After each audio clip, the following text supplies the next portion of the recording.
이 이야기를 전 세계가 알아야 해요. 그날, 우리는 침묵을 깨고 주인이 되기로 결심했어요. 안녕하세요. 저는 사비라 은디아예라고 합니다. 아프리카 동부에 위치한 작은 나라 라이오니아에서 정부 사이버 보안 책임자로 일하고 있어요. 이 이야기를 어떻게 시작해야 할지 모르겠어요. 아직도 지난 일주일이 악몽 같거든요. 하지만 이건 단순한 나라의 위기가 아니었어요. 이건 우리 모두의 이야기입니다. 디지털 주권을 잃은 채 살아가는 사람들이 다시 스스로의 운명을 쥐게 된 이야기예요. 라이오니아. 아마 생소하게 느껴지실 거예요. 저희 나라는 뉴스에 자주 등장하지 않아요. 하지만 전 세계가 목을 매는 자원이 있는 땅이에요. 바로 코발트. 스마트폰, 전기차, 인공지능, 우주 산업에 이르기까지 이 광물 없이는 현대 문명이 돌아갈 수 없을 정도로 중요하죠. 그리고 저희는 그 세계 최대 매장국입니다. 그런데 우리는 기술을 가질 수 없었어요. 코발트를 팔아 얻은 수익은 대기업들과 중개업자들이 챙겨가고 저희는 여전히 열악한 병원, 낡은 교통망, 불안정한 인터넷 속에서 살아가고 있었죠. 그걸 바꿔주겠다고 등장한 존재가 있었어요. 유럽계 AI 거대 기업, 오딘 인터내셔널. 그들은 말했죠. 라이오니아는 전략적으로 중요한 국가입니다. 우리는 무상으로 기술 인프라를 제공하고 이 나라를 디지털 아프리카의 중심으로 만들어 드릴 겁니다. 무료였습니다. 조건은 단 하나. 오딘의 독점 시스템을 쓰는 것. 의심하는 이들도 있었지만 대부분은 열광했어요. 오딘이 설치한 통신망 덕분에 농촌까지 인터넷이 들어왔고 AI 교통 제어 시스템 덕분에 수도권의 교통이 눈에 띄게 개선됐고요. 심지어 병원 시스템도 전산화되면서 환자의 사망률이 줄어들었다는 통계가 나올 정도였죠. 처음엔 저도 감탄했어요. 우리가 드디어 21세기에 발을 들였구나. 그렇게 생각했어요. 하지만 그 모든 것이 함정이었다는 건 정전이 터진 바로 그날 알게 되었어요. 그날은 토요일 오후였어요. 저는 도시 외곽의 병원에서 진행 중인 보안 점검 작업에 참여하고 있었죠. 갑자기 병원 전체에 불이 꺼졌고 뒤이어 들려온 건 의료기기 경보음이었습니다. 산소 공급이 중단됐어요. 인큐베이터가 꺼졌습니다. 비상발전기가 작동하지 않았어요. 왜냐고요? 그것조차도 오딘의 스마트 전력 관리 시스템에 연결돼 있었거든요. 전국이 암흑에 빠졌고 모든 것이 멈췄습니다. 신호등이 꺼지고 인터넷이 끊기고 은행도 마비되었죠. 사람들이 거리로 뛰쳐나와 휴대폰으로 연락을 시도했지만 연결되지 않았습니다. 공황이었어요. 문자 그대로 디지털 블랙아웃이었습니다. 몇 시간 후 오딘이 성명을 발표했습니다. 외부 사이버 테러로 인한 시스템 피해입니다. 이번을 계기로 향후 100년간 오딘의 AI 관리권을 완전히 위임해 주시길 바랍니다. 100년. 그 단어에 전율이 흘렀어요. 이건 계약이 아니라 복종이었어요. 그날 밤 저는 정부 서버에 접속해 사건의 원인을 추적하기 시작했어요. 이상했거든요. 외부 해킹이라면서 피해 지점들이 너무 정교하게 정전됐다는 점이 마치 누군가 내부에서 계획적으로 전원을 차단한 것처럼요. 제가 찾은 건 상상도 못한 것이었어요. 오딘 백도어. 모든 시스템의 중앙 통제권을 오딘이 보유하고 있었고 언제든지 임의로 데이터 흐름을 차단하거나 조작할 수 있는 코드가 숨겨져 있었어요. 게다가 국민들의 위치 정보, 건강 기록, 통화 내역, 금융 기록까지 실시간으로 오딘 본사 서버에 전송되고 있었습니다. 그들은 단지 인프라를 제공한 게 아니라 우리 삶을 통째로 스캔하고 있었던 거예요. 그 순간 진실이 명확해졌어요. 우린 기술을 얻은 게 아니라 디지털 식민지를 허용한 것이었습니다. 그날 밤 병원 복도에 앉아있던 기억이 아직도 생생해요. 비상등 불빛 아래에서 산소가 필요한 아기들의 울음소리가 들렸고 간호사들은 수동으로 펌프를 돌리고 있었어요. 그런데도 제 손은 떨리면서도 멈추지 않았어요. 노트북 자판을 두드리며 저는 중얼거렸어요. 우린 더 이상 이렇게 살 수 없어. 그날 저는 처음으로 저항이라는 단어를 가슴속에 품었어요. 기술은 사람을 지배하기 위한 수단이 아니에요. 그건 사람을 살리기 위한 도구여야 하잖아요. 그리고 그날 저는 결심했어요. 우리는 이 기술의 노예가 아닌 주인이 되기로. 라이오니아는 다시 시작할 거예요. 다만 이번엔 우리 손으로요. 저는 외부의 도움을 요청할 수밖에 없었습니다. 그들이 주인이 아니라면 누군가 새로운 손을 내밀어야 했어요. 안녕하세요. 다시 사비라예요. 아직도 그날 병원 복도에서 느낀 절박함이 가시지 않았어요. 아이들은 살아났지만 우리는 그저 살아남은 것이었어요. 이대로는 안 될 것 같았습니다. 오딘의 요구는 명료했죠. 우리에게 100년간 모든 걸 맡겨라. 그들이 말하는 도움이란 이름 아래 숨어있던 건 완전한 통제였습니다. 이건 도와주는 게 아니라 빼앗는 거였어요. 그래서 저는 결국 이 나라 밖으로 시선을 돌릴 수밖에 없었습니다. 도와줄 수 있는 진짜 연대가 필요했어요. 오딘에게서 벗어날 수 있는 방법을 찾아야 했죠. 3일 후 저는 이름 모를 아프리카 기술 컨퍼런스에 참가했습니다. 탁 트인 컨퍼런스홀, 다양한 사람들과 부스들이 있었다는 정도만 기억나요. 물론 보안 관리자로서의 긴장감은 놓지 않았죠. 모두 눈빛은 서로를 경계하고 있었으니까요. 그런데 부스 한쪽에 서 있던 한 한국 남성과 눈이 마주쳤습니다. 그는 정윤혁이라고 했어요. 중견 스타트업 대표라고는 했지만 훨씬 차분하면서도 은은한 자신감이 담긴 인상이었죠. 제가 다가갔습니다. 안녕하세요. 라이오니아에서 왔습니다. 우리는 조종당하는 나라 같습니다. 제가 말을 꺼내자 그는 놀라웠어요. 다급하지 않았지만 진정성을 읽을 수 있었습니다. 그는 한숨을 쉬더니 제 말을 묵묵히 들어주었습니다. 정윤혁 씨는 말했죠. 사비라 씨, 당신이 말씀하신 내용 충분히 이해합니다. 제가 몇 년 전 아프리카 NGO에서 일할 때 비슷한 경험이 있었어요. 외부 도움이라고 포장된 지원이 오히려 종속을 만들더라고요. 그의 목소리에는 경험에서 우러나오는 무게가 있었어요. 그리고 이어서 그는 제게 한 가지 제안을 했습니다. 한국에서 개발한 오픈소스 AI 플랫폼이 있습니다. 무료로 사용할 수 있어요. 복제 가능하고 투명합니다. 라이선스도 공개돼 있어요. 조건은 단 하나죠. 나중에 너희가 그 힘을 똑같이 다른 약소국에 나눠줘야 한다는 것. 그 제안은 충격이었어요. 100년 위임 요구를 받아들이느니 차라리 스스로 시스템을 구축하는 게 나을 수 있다는 희망이 생겼습니다. 나는 그날부터 결심했어요. 이 사람과 한국형 오픈소스와 함께 우리의 미래를 우리가 직접 만들어 보겠다고. 협력을 위해 그와 연락처를 교환했고 라이오니아 정부에도 알리지 않은 채 조용히 준비를 시작했어요. 어디서 누가 어떤 정보를 흘릴지 모르는 일이니 모든 건 비밀로 해야 했습니다. 결국 한 달 뒤 정윤혁 씨와 그의 팀이 라이오니아에 비밀 입국했습니다. 그리고 밤이 되면 우리는 온라인 회의실에 모여 구체적인 작업을 시작했어요. 서버 구성을 어떻게 할지, 데이터베이스를 어떻게 옮길지, 병렬 시스템의 보안 레이어는 어떻게 짜야 할지. 모두 긴장과 희망이 교차하는 순간이었죠. 그때 등장한 사람이 있었습니다. 전설 같은 존재, 하미사 바카리. 어릴 때부터 해킹에 능했고 불법으로나마 그 기술로 가족 생계를 이어오던 인물입니다. 저는 그녀를 찾아가 이렇게 말했어요. 우리가 지금 하는 일은 해킹이 아닙니다. 디지털 억압에 맞서는 저항입니다. 당신의 손길이 필요해요. 하미사는 오래 망설였지만 결국 고개를 끄덕였습니다. 자신이 어쩌면 또다시 범죄의 길로 들어서는 건 아닐까 걱정했지만 사비라를 믿기로 했다고 했습니다. 그리고 드디어 테스트가 시작됐습니다.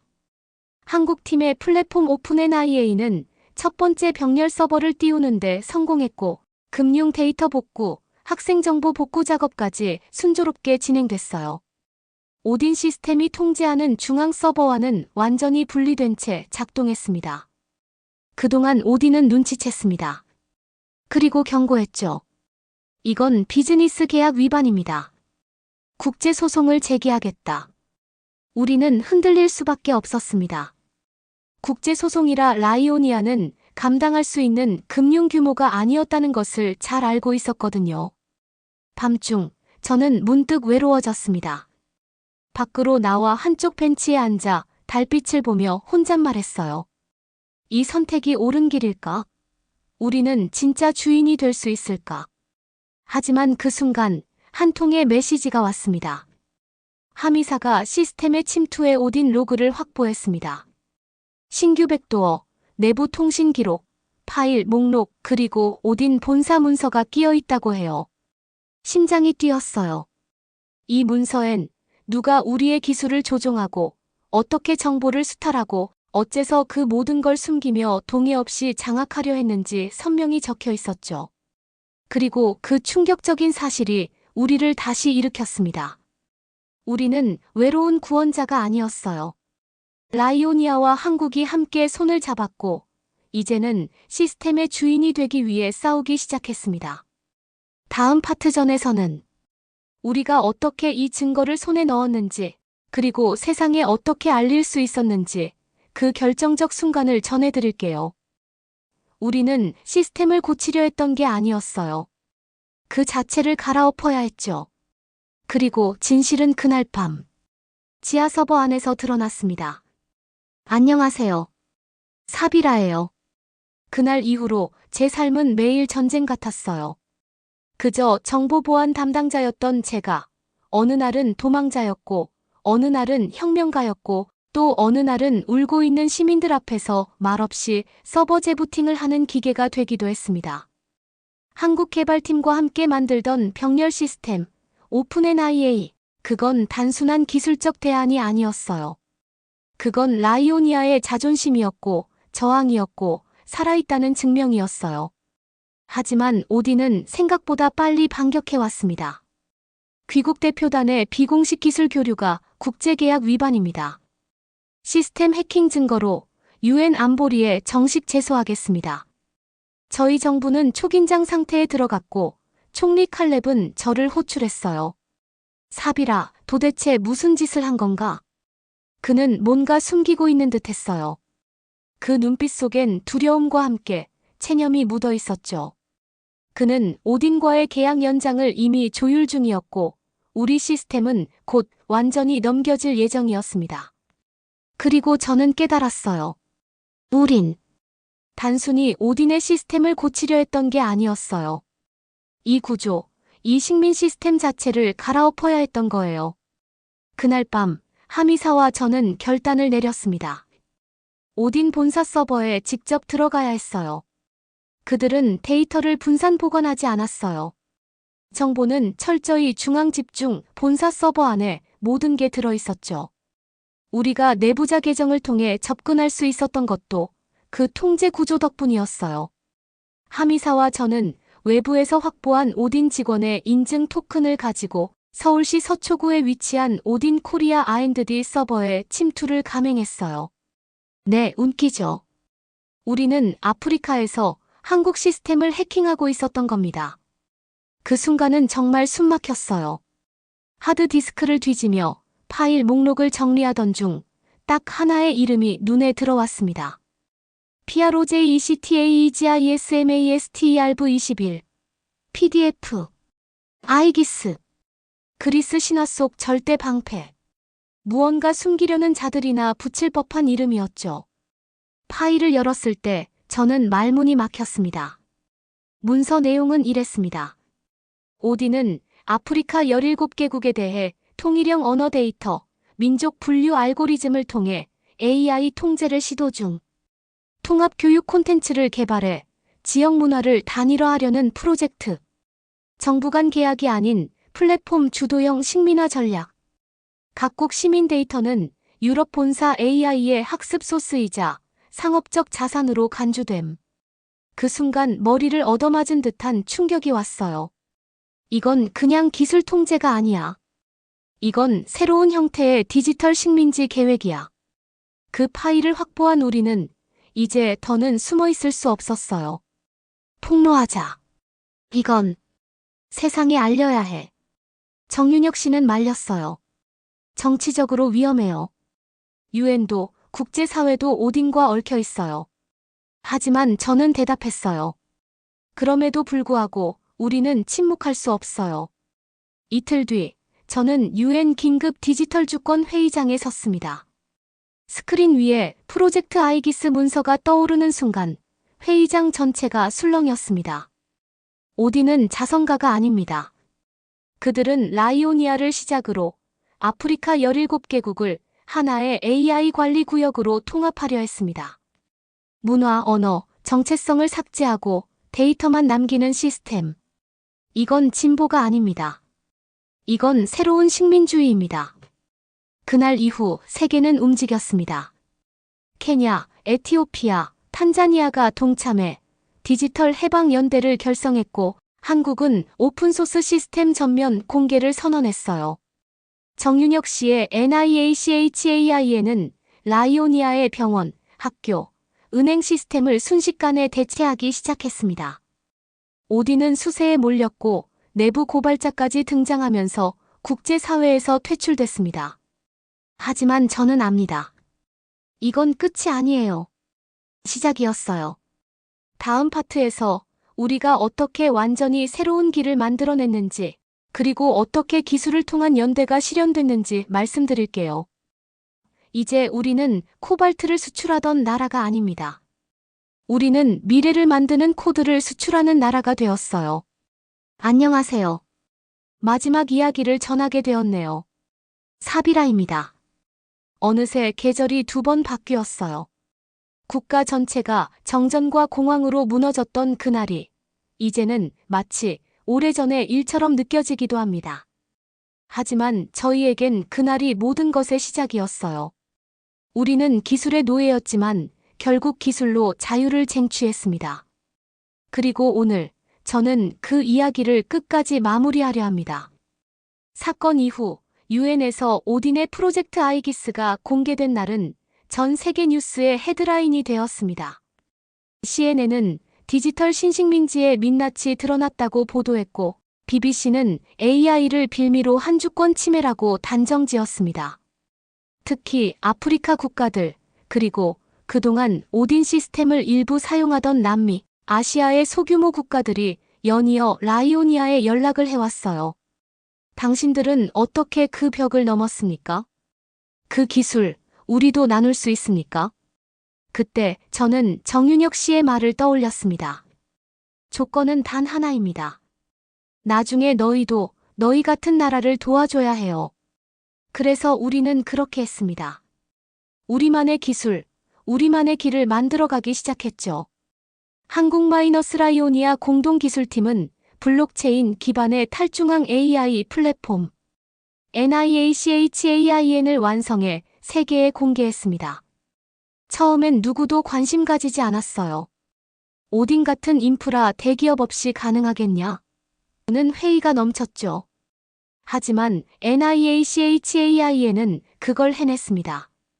처음엔 농업 공급망, 그 다음은 의료 기록 공유 시스템, 그리고 학생 데이터, 출생 신고까지.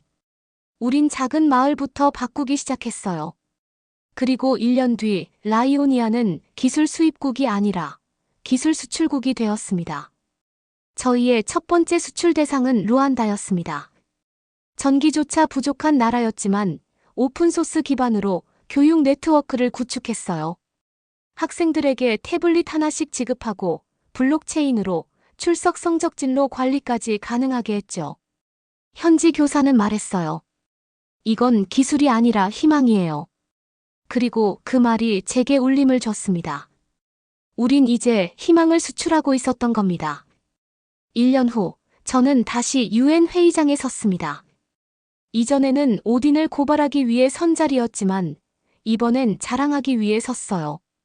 기술은 지배가 아닌 해방의 도구입니다. 우리는 이제 우리의 시스템을 통해 우리만의 길을 걷고 있습니다. 그리고 우리는 그 도움을 전 세계에 나누려 합니다.